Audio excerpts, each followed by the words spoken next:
তো বনী ইসরায়েলের মধ্যে শুধু কাসাসের বিধান ছিল, খুনের বদলায় খুন। সেখানে অর্থদণ্ড ছিল না। কি ছিল না? অর্থদণ্ড। অর্থদণ্ডকে আরবিতে দিয়া বলা হয়, আর দিয়া। খুনের বদলায় খুন করলে সেটাকে বলা হয় আল কাসাস। কি বলা হয়? আল কাসাস। আর যদি এই তার ওয়ারিস যারা আছে, তার অভিভাবক যারা আছে, তার সন্তান, বাবা বা অথবা ভাই, তার যারা উত্তরসূরি যারা আছে, তারা যদি বলে আমরা তাকে কি করলাম, আমরা কাসাস নিব না, আমরা কি নিব? অর্থদণ্ড নিব।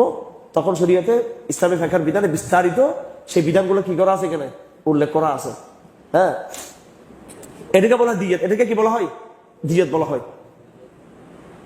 ফামান উফিয়া লাহু মিন আখিহি শাইউন ফাত্তিবাউন বিল মারুফ। দর্শন আপনারা কোরআন শরীফ, হ্যাঁ, এক হাতে কোরআন শরীফ আর হাতে কলম খাতা রাখবেন। যদি কেউ ক্ষমা করে দেওয়া হয় তখন সেটা তার জন্য ইহসান হবে। যালিকা তাখফীফুম মির রাব্বিকুম ওয়া রাহমা। এটা আল্লাহর পক্ষ থেকে, এটা হচ্ছে একটু সহজ করে দেওয়া হলো আমাদের জন্য।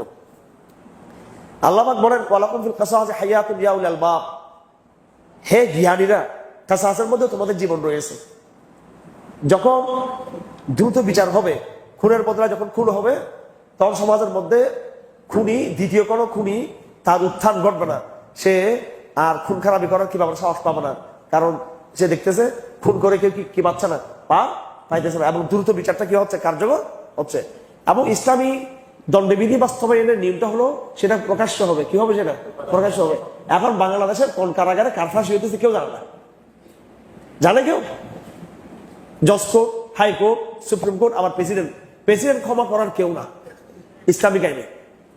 এই জন্য আমরা বর্তমান রাষ্ট্রকে পরামর্শ দিব যে কোন মৃত্যুদণ্ডের আসামিকে যদি প্রেসিডেন্ট মার্সি দিতে চাই, কি দিতে চাই? মার্সি দিতে চাই, অবশ্যই তার গার্ডিয়ানের সম্মতি লাগবে। কি লাগবে? হ্যাঁ, তার সন্তানদের সম্মতি লাগবে।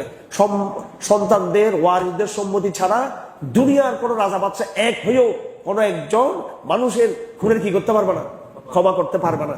এবং আরো দণ্ডবিধিতে আছে। এই দণ্ডবিধির ক্ষেত্রে খ্রিস্টান, মুসলমান, হিন্দু সব বরাবর। কোন মুসলিম শাসন যদি হয় ইসলামী খেলাফতের আন্ডারে, এই জন্য তো আমরা বলি খেলাফত প্রতিষ্ঠা হলে, শরিয়া প্রতিষ্ঠা হলে হিন্দুদের অধিকার বেশি প্রতিষ্ঠা হবে। কথা ঠিক কিনা? যদি খেলাফত না থাকে, নারীর নিরাপত্তা নাই, আহলে জিম্মার নিরাপত্তা নাই, সংখ্যালঘুদের কি নাই নিরাপত্তা নাই। কোন মুসলমান যদি কোন একজন হিন্দু অথবা বৌদ্ধ বা খ্রিস্টান বা মুসলিমকে যদি হত্যা করে, এবং হত্যা করে যদি একেবারে কি হয়, বহুত বড় শাইখুল হাদিস, ইসলামিক বহুত বড় লিডার যদি হয়ে থাকে, তাও কিন্তু তাকে কি করা হবে? কাসাস আসবে। কিন্তু যদি কি থাকে, ইসলামিক আইন থাকে।